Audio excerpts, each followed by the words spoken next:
Assalamualaikum sahabat kisah inspirasi. Sebelum lanjut videonya tekan tombol subscribe. Demikian kisahnya para tokoh pesantren terus memberikan sumbangsi terhadap bangsa dan rakyat Indonesia. Lewat institusi pendidikan yang dimilikinya banyak menyumbangkan generasi-generasi yang melek huruf. Karakter tokoh pesantren yang anti kemapanan menjadikan mereka tidak gila jabatan, harta, dan popularitas. Mereka memberikan kemampuan terbaik semata-mata karena Allah. Pesantren Tebu Ireng merupakan salah satu pesantren dari yang ada di Indonesia menyumbangkan sumbangsi tidak sedikit. Setidaknya ada 3 tokoh, Hadratus Syekh Kiai Haji Hashim Asy'ari, Kiai Haji Wahid Hashim, dan Kiai Haji Abdurrahman Wahid, yang berperan penting terhadap perjuangan bangsa Indonesia di setiap zamannya. Gelar pahlawan yang diberikan kepada ketiganya yang masih satu darah menjadikan satu-satunya rekor dunia. Betapa tidak, satu darah menjadi orang hebat semua di setiap zamannya, seakan mereka yang mengisi, dan menjadi pendobrak zaman, terlahir dari bibit yang unggul tentunya. Sosok Hadratus Syekh Kiai Haji Hashim Asy'ari itu seorang ulama besar yang mampu mencatatkan namanya dalam tinta emas sejarah Indonesia.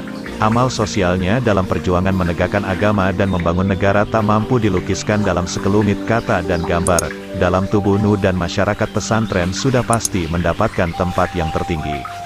Pasalnya, banyak ulama yang berguru kepadanya di pesantren Tebu Ireng, yang dikemudikan hari menjadi pemimpin ulama dan tokoh masyarakat di berbagai penjuru Nusantara. Makamnya terus didatangi jamaahnya. Mereka datang dari segenap penjuru daerah untuk memberikan doa untuknya.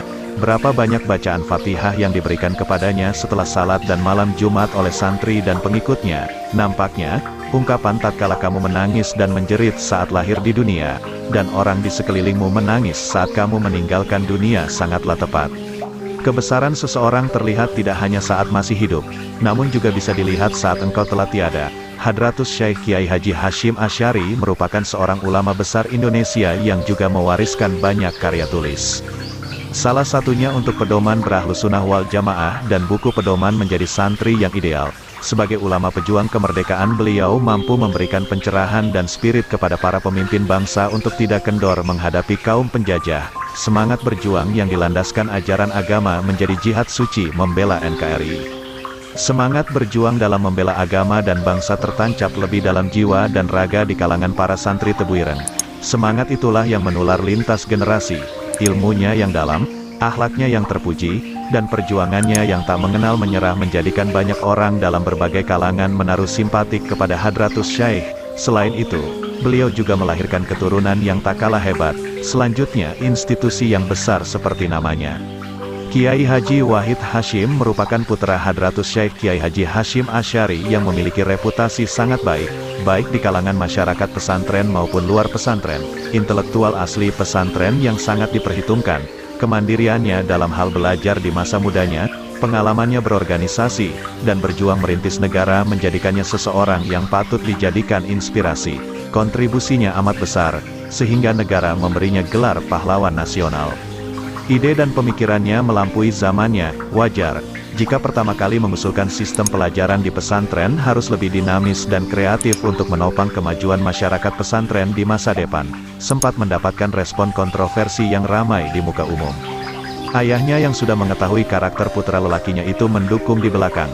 Jika santri belajar di pesantren hanya memiliki tujuan untuk menjadi ulama semata, tentu banyak sektor di masyarakat tidak terisi dari kalangan santri.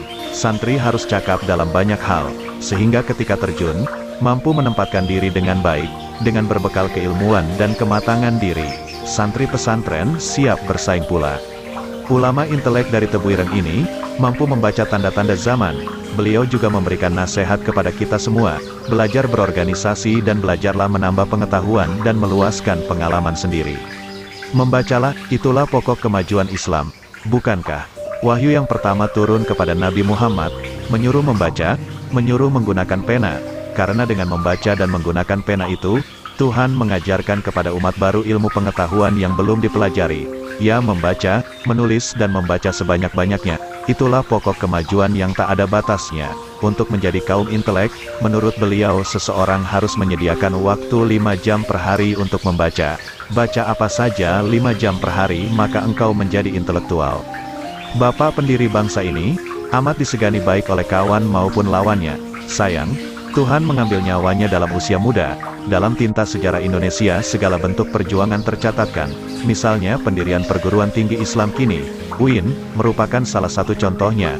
Pengabdiannya kepada agama dan negara dilakukan secara totalitas, beliau pun dianugerahi gelar pahlawan nasional.